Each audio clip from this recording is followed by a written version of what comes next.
నమస్కారం వార్తలకు స్వాగతం. ముందుగా ముఖ్యాంశాలు. ఎన్నికల ప్రచారంలో భాగంగా CM Revanth Reddy road show, BRS నాయకులపై విమర్శలు, MLA Perni Nani press meet, పలు అంశాలపై వివరణ. ఏపీ ప్రభుత్వ సలహాదారు సజ్జల రామకృష్ణారెడ్డి మీడియా సమావేశం నిర్వహించారు. పలు అంశాలపై ఆయన మాట్లాడారు. చేయగలమో అది మాత్రమే 19లో చెప్పి దానికంటే ఎక్కువ చేసినప్పటికీ అలాంటి వెసులుబాటునంతసేపు ఎలాగో చేస్తామని మరి హామీ ఎలాగో ఉంది. కానీ 2019-24 మధ్య ఏ కార్యక్రమాలు అయితే టేకప్ చేశామో వాటిని కొనసాగించడం, ఎందుకంటే అవన్నీ కూడా పేదల జీవితాల్లో మంచి మార్పు, పెనుమార్పు దారి తీస్తున్నందువల్ల, గట్టిగా పునాదులు బలంగా పడినందువల్ల ఇవి కంటిన్యూ చేస్తే వచ్చే 5-10 ఏళ్లలో మొత్తం రాష్ట్రం స్వరూపమే మారిపోయి ఒక అభివృద్ధిలో, సంక్షేమంలో, అలాగే మొత్తంగా ఒక అభ్యుదయకరమైన సమాజం దిశగా అడుగులు వేసే రకంగా మేనిఫెస్టో రూపుదిద్దుకుంది. మీరు గమనిస్తే అందుకే అదేదో సొల్లు హామీలు లేదా అందరం తాయిలాలని పిలుచుకునేవి ఏదో ఒకటి 10, 4 అవతల వాడు 2 అన్నాడు కదా మనం 4 చేద్దామనే పోటీకి పోకుండా, అదొక వేలం పాటలో అన్నట్టు నేను 1 ఇస్తానంటే లేదు నేను 2 ఇస్తానని పోకుండా, పోటీకి పోకుండా పూర్తిగా నేల మీద నిలబడి ఓ బాధ్యతాయుతమైన రాజకీయ పార్టీగా వైఎస్ఆర్ కాంగ్రెస్ పార్టీ, ఓ బాధ్యతాయుతమైన రాజకీయ నేతగా జగన్మోహన్ రెడ్డి గారు ఈ మేనిఫెస్టోను మొన్న రిలీజ్ చేశారు. ఇందులో ఎక్కడ మన ఆర్థిక పరిస్థితిని మొత్తం బేరీజ్ వేసుకొని చేయగలిగిన దాంట్లో బెస్ట్ పాజిబుల్ ఏమేమి ఉన్నాయో అవన్నీ పెట్టాం. వాటిని అమలు చేయడం అనేది ఒక గ్యారంటీ కూడా అసలు అవసరం లేదు. ఆయన గ్యారంటీ అనేది అది చెప్పనవసరం లేకుండానే అమలు చేయగలిగినవి చెప్పడంలోనే, ఎందుకంటే అప్పటికే తెలుగుదేశం పార్టీ వాళ్ళ మినీ మహానాడు అంటే ఒక 6 నెలల క్రితమో 7 క్రితమో మొదలు పెట్టింది. ఒక 6 పాయింట్స్ కింద పెట్టేసి, ప్యాకేజ్ 6 కిందనో ఏదో పెట్టేసి సూపర్ 6 అనే పేరుతో అనౌన్స్ చేసేసింది. సహజంగానే అబద్ధం ఎప్పుడూ అందంగా ఉంటుంది. దానికి మరింత అందమైన ఇవి క్రియేట్ చేసి ఇవన్నీ మేము గ్యారంటీగా ఇస్తామని చెప్తున్నప్పుడు, అధికారంలో ఉన్న పార్టీగా ఏ పార్టీ అయినా అయితే దాంతో పోటీ పడకపోతే ఏమవుతుందో ప్రజలు అటు మొగ్గు చూపుతారనే ఉద్దేశంతో దాన్ని దాటడానికి ప్రయత్నం చేస్తారు. కానీ జగన్మోహన్ రెడ్డి గారు ఆ పని చేయలేదు. ఎందుకంటే తెలుసు, ఉన్న పరిస్థితి తెలుసు. ఆర్థిక సంక్షోభం, కోవిడ్ తర్వాత ప్రపంచం మొత్తం కూడా కోలుకుంటోంది. మన రాష్ట్రం మినహాయింపు కాదు. అందులోనూ కోవిడ్ ఉన్నప్పుడు కూడా సంక్షేమ పథకాలు వదలకుండా కొనసాగించాం. అలాగే అభివృద్ధి ఎక్కడా ఆగలేదు. అసెట్స్ క్రియేషన్ జరిగింది. మొత్తం రాష్ట్రంలో అన్ని పరిపాలనా సంస్కరణల దగ్గర నుంచి, అభివృద్ధి పథకాల దగ్గర నుంచి, ప్రాజెక్టుల దగ్గర నుంచి, కొత్త ప్రాజెక్టుల వరకు అన్ని కూడా ఏది ఆగకుండా శరవేగంగా కొన్ని ముగిసే దశలో అవి ఫైనల్ స్టేజ్లోకి వచ్చాయి. అది కంటిన్యూ చేస్తూనే వస్తున్నాం. బహుశా ఇది ఇలాంటి అరుదైన దృశ్యం ఇక్కడ ఆంధ్రప్రదేశ్లో మాత్రమే కనిపిస్తుంది. ఇంకా చంద్రబాబుకు సంబంధించి ఆయన అబద్దాలు కానీ, ఆయన తప్పుడు భాష్యాలు కానీ చెప్పుకుంటూ పోతే చాలా ఉంటాయి. జగన్మోహన్ రెడ్డి గారు అమలు చేస్తున్న దాన్ని చూసే ఇట్లయితే ఈ రాష్ట్రం, ఆయన కానీ ఆయన సపోర్ట్ చేస్తున్న ఆ ఎల్లో మీడియా కానీ రాష్ట్రం శ్రీలంక అయిపోయిందని గగ్గోలు పెట్టిన వాళ్ళు ఈరోజు దానికి 2 ఇంతలు ఇంకా దానికి మించి కూడా మీరు జగన్మోహన్ రెడ్డి గారు మన ఎక్స్ప్లెయిన్ చేశారు. తర్వాత కూడా చెప్తున్నాం, మేము చేస్తున్న ప్రధానమైన అభివృద్ధి పథకాలు, సంక్షేమ పథకాలన్నీ కలిపితే 70,000 కోట్లు అయితే దానికి ఎమ్మెల్యే పేర్ని నాని మీడియా సమావేశం నిర్వహించారు. ఈ సందర్భంగా చంద్రబాబు నాయుడుపై ఆయన మండిపడ్డారు. ఆయన చెప్తూ మొన్నటి ఏం చేశాడు, మేము కూటమి అని చెప్పని 3 ఫోటోలతో బయలుదేరాడు. ముగ్గురు ఫోటోలతో బయలుదేరిన ఆయన మేనిఫెస్టో రిలీజ్ చేస్తానని చెప్పి ముందుగా చంద్రబాబు నాయుడు, మోడీ, పవన్ 3 ఫోటోలల్లా మేనిఫెస్టో రోజుకి రెండు ఫోటోలు అయినాయి. మోడీ మాయం, చంద్రబాబు నాయుడు, పవన్ కళ్యాణ్. అంటే ఈ మేనిఫెస్టోకి వీళ్ళిద్దరే హామీని. ఇంటింటికి సూపర్ 6 అని, ఆర్టీఈ అని చంద్రబాబు సంతకం పెట్టి చంద్రబాబు నాయుడు ఫోటో, పవన్ కళ్యాణ్ ఫోటో, మోడీ ఫోటోతో ఇంటింటికి పాంప్లెట్ ఇచ్చారు. మేనిఫెస్టోలో మోడీ ఫోటో మాయమైంది.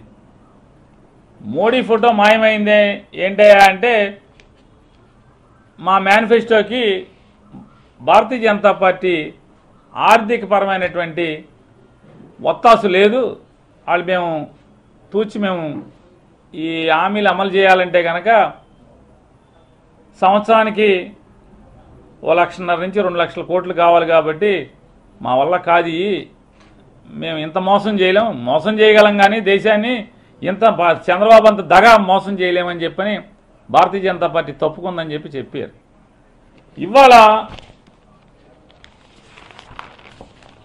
ఇవాళ తెలుగుదేశం పార్టీ చంద్రబాబు నాయుడు ఒక అడ్వర్టైజ్మెంట్ ఇచ్చాడు. ఆంధ్రప్రదేశ్ రాష్ట్రంలో సుమారుగా ఒక 15-16 పేపర్లు వచ్చవుతున్నాయి, వార్తా పేపర్లు. ఈ న్యూస్ పేపర్లు 15-16 వచ్చైతే సుమారుగా ఒక 9-10 పేపర్లో కోట్లు ఖర్చు పెట్టి అడ్వర్టైజ్మెంట్ ఇచ్చాడు. సరే, డబ్బులు ఉన్నాయి, పాపపు సొమ్ము ఉంది, అడ్వర్టైజ్మెంట్ ఇచ్చుకుంటాం, తప్పేం లేదు. ఈ అడ్వర్టైజ్మెంట్లో చూడండి, పవన్ కళ్యాణ్ మాయం. కూటమన్నావు, చంద్రబాబు నాయుడు, మోడీ, పవన్ కళ్యాణ్ అన్నారు, 3 ఫోటోలు వేశారు, ఇంటింటికి సంతకం పెట్టి సూపర్ 6 అన్నారు, మేనిఫెస్టో అన్నారు. మేనిఫెస్టోలో మోడీ మాయం అయ్యాడు, చంద్రబాబు, పవన్ కళ్యాణ్ అయ్యాడు. ఇవాళ ఎన్నికలు దగ్గర పడుతున్న కొందికి పవన్ కళ్యాణ్ మాయం, చంద్రబాబు నాయుడు ఫోటో ఒకటే. ఇవాళ అదొకటే కాకుండా ఇవాళ ఒక్కొక్కటిగా అంటే ఫోటోలు మాయమైనవి చూస్తున్నాం కదా మనం. మేనిఫెస్టోలో మోడీ మాయం, అంతకుముందు సూపర్ 6లో మోడీ ఉన్నాడు, ఇంటింటికి పాంప్లెట్ ఇచ్చినప్పుడు. ఇందులో మోడీ మాయం, ఇందులో పవన్ కళ్యాణ్ కూడా మాయం. ఈ మాయాల సంగతి ఇప్పుడు ఫోటోలు మాయమైనవి అనుకుంటున్నాం మనం. ఫోటోలే కాదు, చంద్రబాబు నాయుడు హామీలు కూడా మాయమైపోతున్నాయి. ఇంటింటికి సూపర్ 6 పేరుతో ఊదరగొట్టారు, డబ్బా కబుర్లు చెప్పారు. ఏం చెప్పారు? పెన్షన్ 4,000 రూపాయలు చేస్తాం, పెన్షన్ 4,000 రూపాయలు చేస్తాం అన్నారు. పెన్షన్ 4,000 రూపాయలు చేస్తారు. 4,000 ఏది నీ పెన్షన్ 4,000 రూపాయలు? ఆంధ్రజ్యోతి ఇంటింటికి ఊదరగొట్టారు 4,000 పెన్షన్, సూపర్ 6 అని చెప్పని. ఈ 6లో పెన్షన్ ఎత్తేశారు, సూపర్ 6లో పెన్షన్ ఎత్తేశారు, పెన్షన్ మాయమైపోయింది. మోడీ ఫోటో, పవన్ కళ్యాణ్ ఫోటోలే కాదు, హామీలు కూడా మాయమైపోతున్నాయి. హామీలు కూడా మాయమైపోయిన పరిస్థితి, వాగ్దానాలు మాయమైపోయినటువంటి పరిస్థితి. అంటే ఎన్నికల దగ్గర పడుతున్న కొందికి 4,000 రూపాయల పెన్షన్ను టోన్ డౌన్ చేసుకుంటూ వచ్చేస్తున్నారు. ముందేమో వదలగొట్టారు 4,000 రూపాయల పెన్షన్, 4,000 రూపాయల పెన్షన్, 4,000 రూపాయల పెన్షన్ చంద్రబాబు వస్తే. మేనిఫెస్టోలో 4,000 పెన్షన్ని మొదటి పేజీ నుంచి చివరి పేజీకి వెళ్ళిపోయింది. మేనిఫెస్టోలో సూపర్ 6లోంచి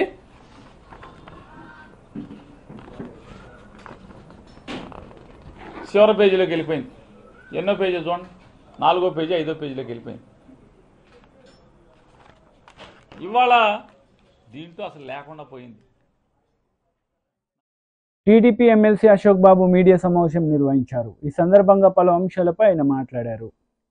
ముందుగా అభినందించాలి. ఇక రెండోది, ఓటు హక్కు వినియోగించుకునే విధానం. గతంలో బ్యాలెట్ పేపర్లు బయటకు ఇచ్చేవాళ్ళు, అది చాలా వరకు మిస్యూజ్ అయ్యేది. ఒక రకంగా చెప్పండి, ట్రేడింగ్ జరిగింది బ్యాలెట్ పేపర్ల మీద. మరి ఈసారి అవకాశం లేదు. పీఓలు కానీ ఏపీఓలు కానీ ట్రైనింగ్ సెంటర్లోనే అక్కడ బ్యాలెట్ పేపర్ ఇస్తారు, అక్కడే వేసి వచ్చేయాలి.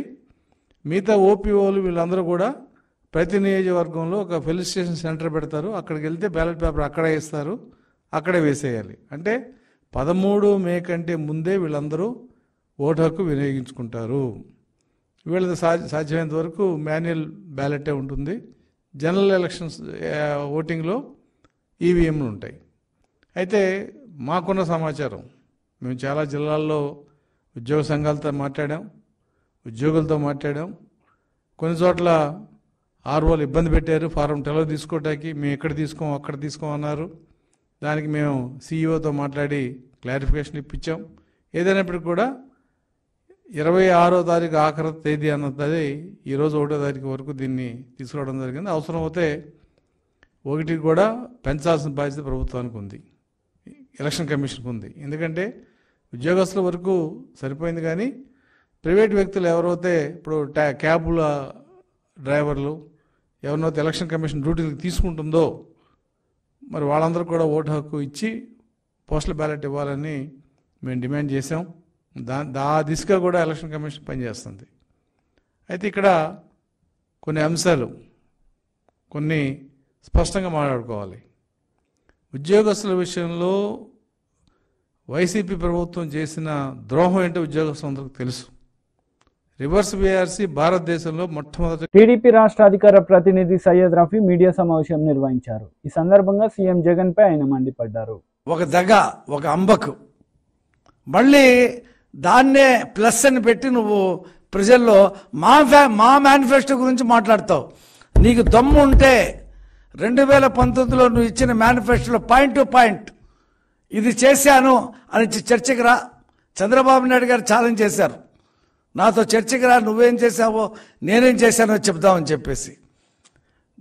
నీకు చుట్టూ పోలీసులు పెట్టుకొని ప్రజలకు ఎవరికి అందుబాటులో రాకుండా ఓ కాగితం, సజ్జలు రాసిన కాగితం చదువుకొని వెళ్ళిపోతావు ఆ మీటింగ్లో. నువ్వెక్కడ చర్చకు వస్తావు? కనీసం ప్రెస్ మీట్ పెట్టేటువంటి ధైర్యమే లేదు నీకు. ప్రెస్ మీట్ పెడితే ప్రెస్ వాళ్ళు అడిగితే ఏం చెప్పాలో నీకు తెలియదు. మొన్న ఒక అమ్మాయి అడిగింది, నువ్వు ఎలా ఇన్ని లక్షల కోట్లు సంపాదించావంటే మ్యామ్యా అని ఆ భార్గవ రెడ్డి వైపు చూసావు. నువ్వెక్కడ ప్రెస్ మీట్ పెడతావు? చంద్రబాబు గారితో నువ్వెక్కడ చర్చకు వస్తావు? అది జరగని పని.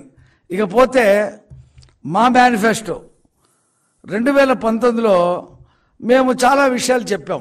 సరే, ప్రజలు రాజశేఖర రెడ్డి కొడుకు 14లో ఇవ్వలేదు, 19లో ఇస్తేనే అన్నీ చేస్తానని చెప్తున్నాడు, నీకు ఇచ్చారు, నువ్వేం చేయలా. మొన్న మా మేనిఫెస్టో రిలీజ్ చేసాం. మా మేనిఫెస్టోకి, అసలు జనరల్ మేనిఫెస్టోకి, నువ్వు రిలీజ్ చేసిన మేనిఫెస్టోకి మేము రిలీజ్ చేసిన మేనిఫెస్టో నక్కకి నాకలోకానికి ఉన్న తేడా ఉంది. నీదేముంది? 730 హామీలు ఇచ్చావు పాదయాత్రలో, 60 తప్పితే మిగతా వాటి జోలికి పోలా. అసలు ఈ మేనిఫెస్టోలోనే పెట్టాలా? నువ్వు ఈ చెప్పినటువంటి మేనిఫెస్టో మొత్తం కూడా, నువ్వు ఇచ్చినటువంటి హామీలు మొత్తం కూడా మేము పుస్తకం వేసాం. ఏ ఊర్లో ఎప్పుడు ఎక్కడ చెప్పావు, ఎంతవరకు నెరవేరిందని దానికి జవాబు లేదు. మా రాష్ట్ర అధ్యక్షులు అచ్చెన్న గారి చేతుల మీదుగా ఆ పుస్తకం రిలీజ్ చేశాం. అది రాష్ట్ర వ్యాప్తంగా పంచిపెట్టాం. ఇంకా సిగ్గు లేకుండా మా మేనిఫెస్టో ఏదో వెబ్సైట్లో నుండి తీసేశారు అని అబద్ధాలు చెప్పుకుంటూ తిరుగుతున్నావు. ఇప్పటికైనా చూడు, వెబ్సైట్లో 2014 ఉంది, 2019 కూడా ఉంది. అబద్ధాలు చెప్పడం మానేసి జగన్మోహన్ రెడ్డి, ఎలాగ ఓడిపోతున్నావు కదా, 10-12 రోజులు ఎన్నికలే జరుగుతున్నాయి కదా, ఇంకా అబద్ధాలతో ఎలాగా నువ్వు కాలం గడుపుతావు? ఇవాళ మేము అందరితో పాటు ముస్లింల్లో మహిళలకి, పురుషులకి 50 ఏళ్లకే పెన్షన్ ఇస్తాం, అది 4000 రూపాయలు ఇస్తామని చెప్పాం. అది శభాష్ అనిపించుకునేటువంటి మాట. నువ్వు చెప్పావా? నీ 3500 చివరి 2 సంవత్సరాల్లో 250 పెంచిస్తాను. నీకు పరిపాలన చేత కాదు కదా, ఆదాయం పెంచడం రాదు కదా, నీకు సంపద సృష్టించడం రాదు కదా. నువ్వు చెప్పలేవు 4000 ఇస్తానని. చంద్రబాబు నాయుడు గారు 4000 రూపాయలు ఇస్తానన్నాడు.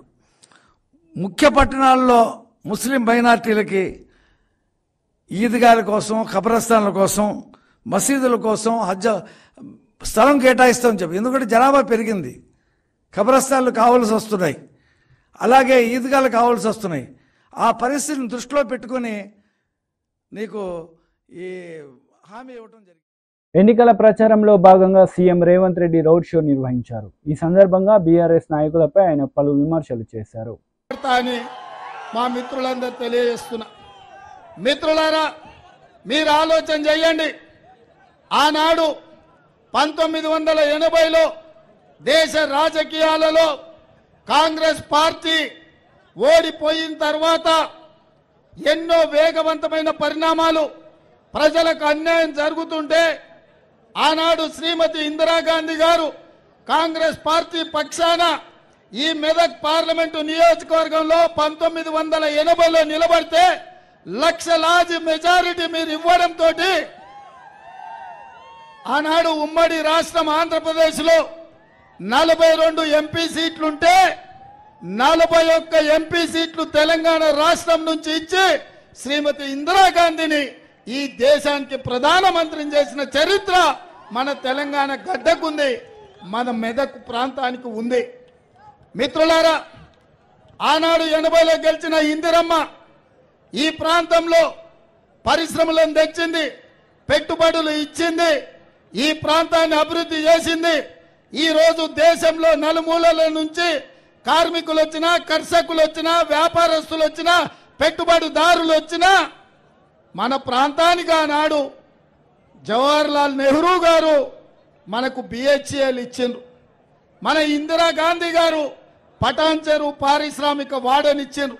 ఈ ప్రాంతంలో డిఫెన్స్ ఫ్యాక్టరీలు, ఆర్డినెన్స్ ఫ్యాక్టరీలు, ఇక్రిసాట్లు, వందల వేలాది పరిశ్రమలు ఇవాళ మెదక్ జిల్లాకు వచ్చి దేశానికే ఆదర్శవంతమైన పారిశ్రామిక వాడ ఈరోజు ఈ మెదక్ జిల్లాలో ఉంది. పక్క రాష్ట్రాల నుంచి, పక్క జిల్లాల నుంచి, వివిధ రాష్ట్రాల నుంచి ఏ భాష వాళ్ళు వచ్చినా మెదక్కు వస్తే మీరు మీ గుండెల్లో పెట్టి చూసుకున్నారు, అందరికీ బ్రతకడానికి అవకాశం ఇచ్చిండ్రు.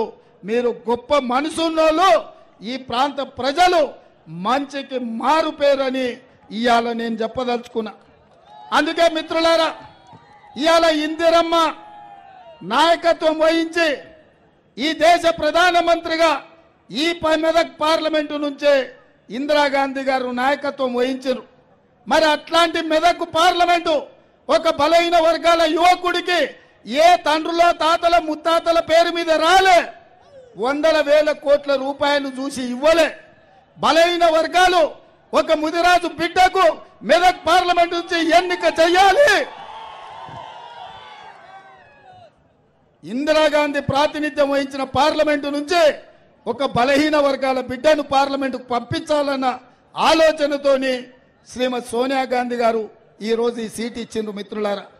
అందుకే నేను అడుగుతున్న మిత్రులారా, ముఖ్యంగా మా గౌడన్నలను, మా నేతన్నలను, మా గీతన్నలను, మా యాదవ సోదరులను నేను అడుగుతున్నా, మా ముదిరాజు బిడ్డలతో నేను అడుగుతున్నా, కష్టాలలో నష్టాలలో మీకు అండగుండే నీలం మధు కావాలనా, లేకపోతే మీ భూములు గింజుకొని మిమ్మల్ని మల్లన్న సాగర్లో ముంచి మీ మీద అక్రమ కేసులు పెట్టి పోలీసుల ఉక్కు పాదాలతో తొక్కించి లాఠీ చార్జీలు చేసి ఇదే సిద్దిపేటలో రంగనాయక సాగర్లో మీ భూములు గుంజుకొని అక్రమంగా ఫామ్ హౌజులు కట్టుకున్నోళ్ళు మీకు కావాలన్నా ఒక్కసారి ఆలోచన చేయండి మిత్రులారా. ఇవాళ ఈడ మున్సిపాలిటీలో మీరు కౌన్సిలర్లకు నామినేషన్లు అయితే పోలీసులు వచ్చి బెదిరిస్తారు. ఈడ సర్పంచ్కి నిలబడితే పోలీస్ స్టేషన్లలో వేసి కొడతారు. ఇవాళ ఇక్కడ ఎమ్మెల్యేకు నిలబడాలనుకుంటే అక్రమ కేసులు పెట్టి జైళ్లకు తోలుతారు. ఇది నిర్బంధమా? ఇక్కడ ఏమన్నా దొరల రాజ్యమే నడుస్తుందా? ఎన్ని రోజులు దొరల దౌర్జన్యం నడుస్తుంది? మీరు ఒక్కసారి ఆలోచన చేయండి. ఇవాళ ఈ దౌర్జన్యాలను మీ అన్న, మీ రేవంత్ అన్న ఈ రాష్ట్ర ముఖ్యమంత్రికి ఉన్నప్పుడు ఈ దొరల గడిల బద్దలు కొట్టకపోతే, ఈ సిద్దిపేట గడ్డ మీద 3 రంగుల జెండా ఎగరకపోతే శాశ్వతంగా ఈ సిద్దిపేట ప్రాంతం బానిసలుగా బ్రతకాల్సిన పరిస్థితి వస్తుంది. ఆలోచన చేయండి మిత్రులారా. ఇవాళ ప్రజాస్వామ్యం కోసం, ప్రజల స్వేచ్ఛ కోసం ఈ మెదక్ పార్లమెంట్ లో నీలం మధు గెలవాలి. దొరల గడీలను బద్దలు కొట్టాలంటే బలహీన వర్గాల అభ్యర్థి నీలం మధు గెలిచి తీరాల్సిందే. ఎన్నాళ్ళు ఈ పెత్తనం, ఎన్నాళ్ళు ఈ ఆధిపత్యం, ఎన్నాళ్ళు సామాన్యుడు ఎన్నికల్లో నిలబడలేని పరిస్థితి ఈ మెదక్లో తీసుకొచ్చి మాజీ మంత్రి హరీష్ రావు రోడ్ షో నిర్వహించారు. ఈ సందర్భంగా బీజేపీ కాంగ్రెస్ పార్టీలపై విమర్శలు చేశారు. ఇచ్చిందా లేదా కేసీఆర్? మరి 10 ఏళ్ళ బీజేపీ గవర్నమెంట్ ఏమి ఇచ్చింది? అరే ఏమన్నా ఒక్కటని లేదా? అరే ఇచ్చింది పోయి యాద్ చేసుకొని 350 సిలిండర్లు 1000 రూపాయలు చేయలేదా? 60 రూపాయలు ఉన్న పెట్రోల్ డీజిల్ ని 100 రూపాయలు చేయలేదా? ఇంకా జీఎస్టీ పెట్టి పాల మీద, పెరుగు మీద, పప్పు మీద, ఉప్పు మీద ధరలు పెంచలేదా? నిరుద్యోగ పిల్లలకు ఏడాదికి 2 కోట్ల ఉద్యోగాలు ఇస్తామని ఎగబెట్టలేదా? పెట్టినా లేదా? విదేశాల్లో నల్లధనం తెచ్చి మీ ఒక్కొక్కరి అకౌంట్ లో 15 లక్షలు వేస్తామని మోసం చెయ్యలేదా? మరి అయినా బీజేపీ కోటేద్దామా? ఆలోచించండి. పేదల కోసం దయచేసి ఒకటే ఆలోచించండి. ఇవాళ మన పేదల కోసం ఆలోచించింది కేసీఆర్, రైతుల కోసం ఆలోచించింది కేసీఆర్, అవ్వ తాతల కోసం ఆలోచించింది కేసీఆర్, అక్క చెల్లెళ్ల మంచినీళ్ళ కష్టం తీర్చింది కేసీఆర్. ఇవాళ కేసీఆర్ మనం కాపాడుకోవాలి. రేవంత్ రెడ్డికి ఎంత అహంకారం వచ్చింది. మొన్న కేసీఆర్ బయటకెళ్ళి అడిగిండు, బస్ వేసుకొని బయటకు పోయి ఏమైందయ్యా నీ 2 లక్షల రుణమాఫీ అని అడిగిండు. ఏమైందయ్యా నీ 500 బోనస్ అని అడిగిండు. ఎప్పుడు ఇస్తావయ్యా? 4000 మా అవ్వ తాతలకు అన్నాడు. ఇంకెన్నడు ఇస్తావయ్యా? మా అక్క చెల్లెళ్లకు 2500 అన్నాడు. కేసీఆర్ గా మాట అంటే రేవంత్ రెడ్డి ఏమంటుండు? కేసీఆర్ నీ చెడ్డి ఊడగొట్టా అంటాడు. కేసీఆర్ ని పట్టుకొని గట్లా అనొచ్చు నా చెల్లె? అహంకారం కాదా? కాంగ్రెస్ వాళ్ళకి కళ్ళు నెత్తికెక్కినాయి. వాళ్ళ కొడుకులు భూమి మీద లేరు, గాలిలో ఉన్నారు. వాళ్ళని భూమి మీదకి దేవాలా వద్దా? గాలిలో ఉన్న కాంగ్రెస్ వాళ్ళని భూమి మీదకి దేవాలంటే వెంకట్రామరెడ్డి గారిని పార్లమెంట్ కు పంపాలి. పంపద్దా? ఈయన పోతారు భూమి మీదకి వస్తారు, చక్కగా అవుతారు. అప్పుడు మొన్న ఒక రైతు అడిగిండు, అరే రైతు బంధు ఇంకా వల్లే ఎప్పుడు ఇస్తావు అని అడిగిండు. అంటే ఆ మంత్రి అంటాడు, నన్ను రైతు బంధు అడుగుతావా? చెప్పుతో కొడతా అంటాడు. గంత అన్యాయం ఉంటుందా చెల్లె? గట్ల మాట్లాడిన కాంగ్రెస్ వాళ్ళకి బుద్ధి చెప్పద్దా? నేను అడుగుతున్న మదన్ రెడ్డి గారిని, రైతు బంధు అడిగితే చెప్పుతో కొడతా అన్నందుకు పోయినావు కాంగ్రెస్ పార్టీలకు. ఏం ఉద్ధరించిందని పోయినావు నువ్వు కాంగ్రెస్ పార్టీలకు? నువ్వు ఇలా కేసీఆర్ కి సన్నిహితుడని చెప్పుకుంటున్నావు కదా, మరి నిజంగా దోస్త్ అయితే నీ కేసీఆర్ కష్టాల్లో ఉన్నప్పుడు అండగా ఉంటా వైట్స్ పెట్టిపోతావా? నిజమైన దోస్తు నిలబడతాడా పారిపోతాడా? నిలబడ్డోడు దోస్తు అవుతాడు. అంటే నిన్ను 2 సార్లు ఎమ్మెల్యే చేసినా నిన్ను మంచిగా చూసుకొని మేమందరం ఎంతో ప్రేమగా నిన్ను అత్యంత సన్నిహితుడు అని ఎంతో గౌరవిస్తే ఇవాళ కష్టకాలంలో ఇడిచిపెట్టిపోవడు న్యాయం అవుతుందా? ఇవాళ ఇదే హత్నూరులో మంజీరా మీద ఎన్ని చెక్ డ్యాములు కట్టిండే కేసీఆర్. చెక్ డ్యాములు కట్టి మల్లన్న సాగర్కి వెళ్ళి నీళ్లు వదులుతాయి కదా, నీ బాయిలల్లో బోర్లల్లో ఊటలు వచ్చినాయి. చెక్ డ్యామ్లే లేకపోతే ఆటాన మందం పంటలు ఎండిపోకపోవునా? ఈ రోడ్ వేసింది కేసీఆర్ కాదా? మా వెంకట్రామరెడ్డి గారిని గెలిపింది ఈ రోడ్డుకు లైట్లు కూడా వేపించే బాధ్యత నేను తీసుకుంటాను. సునీతమ్మ గారు నేను కలిసిగా పని చేస్తాం. ఇక బీజేపీ ఆయన నిలబడ్డాడు. ఆయనది కూడా ఒక వీడియో చూడాలి. ఆయన ఎంత గొప్పోడంటే ఆయన అంటాడు, మర్డర్ చేసన్నా గెలవాలట, మర్డర్ చేస్తానని బెదిరించన్నా గెలవాలట, భార్యను భర్తకు దూరం చేయాలట, భర్తను భార్యకు దూరం చేయాలట, ఏమన్నా చేసి గెలవాలట. పుణ్యాత్ముడు జర ఏం మాట్లాడతాడో వినుంది.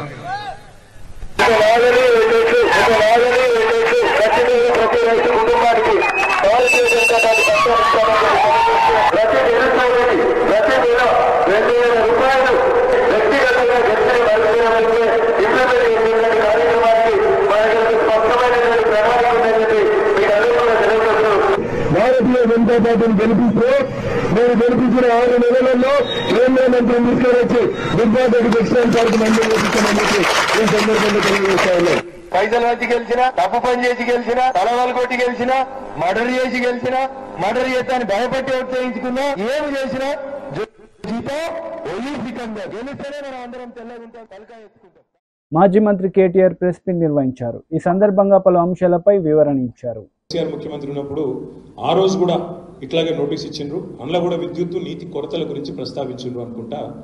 ఆయన ఒక ట్విట్టర్లో ఒకటి పెట్టారు. ఏమని? ఆ రోజు అప్పటి నోటీసు అంటే కేసీఆర్ గారు ఈ రోజు నోటీసు ఏదైతే ఉస్మానియా చీఫ్ వార్డెన్ ఇచ్చారో దాన్ని పెడితే దానికి కౌంటర్గా రేవంత్ రెడ్డి గారు పాపం ఆయన ఒక నోటీస్ పెట్టి ఇరుక్కొని పోయాడు. ఇది ఆయన పెట్టిన నోటీస్. రేవంత్ రెడ్డి ఆయన ట్విట్టర్ హ్యాండిల్లో పెట్టింది ఈ నోటీస్. మళ్ళీ ఎవరు పెద్ద చూపెడతాం. ఇది ఆయన పెట్టిన నోటీస్ రేవంత్ రెడ్డి. వీళ్ళు ఏం రాస్తారంటే మెసేజ్ విల్ బి క్లోజ్డ్ అని రాసి అందులో పైన సమ్మర్ వెకేషన్ డిక్లేర్ చేశారు. There is also acute shortage of water and electricity in the university hostel in message 12/5/23 అని చెప్పి ఒక డాక్యుమెంట్ పెట్టారు. పెట్టంగానే ఏం జరిగిందంటే మాకు 100 మెసేజ్లు వచ్చినాయి. ముఖ్యమంత్రి పెట్టిన document fake document, forge document, ఫర్జీ డాక్యుమెంటు, ముఖ్యమంత్రి స్వయంగా అత్యున్నతమైన పదవిలో ఉంటూ ఒక ఫోర్జ్ డాక్యుమెంట్ను ప్లే చేయడం అనేది అన్యాయం అని చెప్పి మీరు అక్కడ స్క్రీన్ మీద కూడా చూడొచ్చు. ఫేక్ డాక్యుమెంట్ ఏది, ఒరిజినల్ డాక్యుమెంట్ ఏది అది పంపుతూ మాకు ఉస్మానియా విద్యార్థుల నుంచే 100 మెసేజ్లు వచ్చినాయి. ఎక్కడొచ్చింది మరి, ఎక్కడి నుంచి వచ్చింది ఈ ఫేక్ వర్సెస్ ఒరిజినల్ అంటే మీకు ఒక విషయం ఇది కూడా చెప్పాలి నేను. జనరల్గా ఏమవుతుందంటే ఈ నోటీసులు వచ్చిన ప్రతిసారి ఎప్పుడైనా సరే వెంటనే ఉస్మానియా స్టూడెంట్ గ్రూప్స్ ఉంటాయి, వాట్సాప్ గ్రూప్. ఆ వాట్సాప్ గ్రూప్లలో అది పెట్టేస్తారు. ఒకసారి అది నేను ప్లే చేస్తాను. మీరు చూడండి, ఇది వాట్సాప్ గ్రూప్ యొక్క చాట్. మీరు చూడవచ్చు. ఆ చాట్ యథాతథంగా మీకు ముంగడ పెడతాము. ఇది పోయిన సంవత్సరం, ఇది మొత్తం chat last 1 year 1.5 year chat. ఇది ఈ నెల మే నుంచి మొదలు పెడితే పోయిన నెల మే దాకా ఉంది. అందులో పోయిన సంవత్సరం మే 12 యొక్క స్క్రీన్ షాట్ మీకు నేను చూపెడతాను.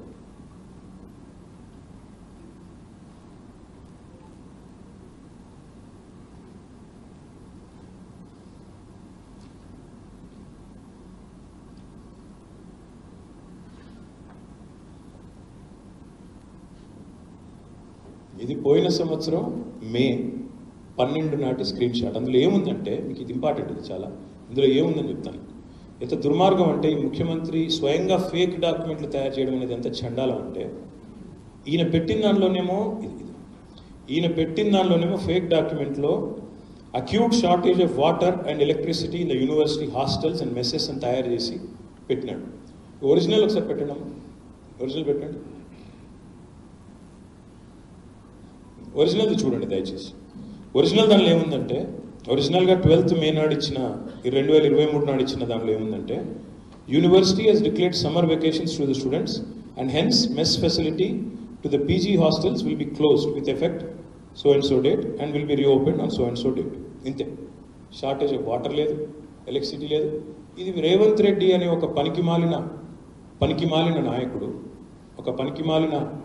నాయకుడు ఆయన చేసిన ఫోర్జరీ, ఆయన చేసిన అరాచకం ఏంటంటే, ఒక ముఖ్యమంత్రి అయ్యుండి ఆయన తన పర్సనల్ ట్విట్టర్ ఖాతా నుండి ఇవాళ ఒక ఫేక్ డాక్యుమెంట్ను ఇవాళ పెట్టి మొత్తం రాష్ట్ర ప్రజల్ని తప్పుదోవ పట్టించే ఒక చిల్లర ప్రయత్నం ఒక చిల్లర నాయకుడు చేస్తూ ఉన్నాడు. చేయడమే కాకుండా ఇంకా దుర్మార్గం చెప్తాను నేను.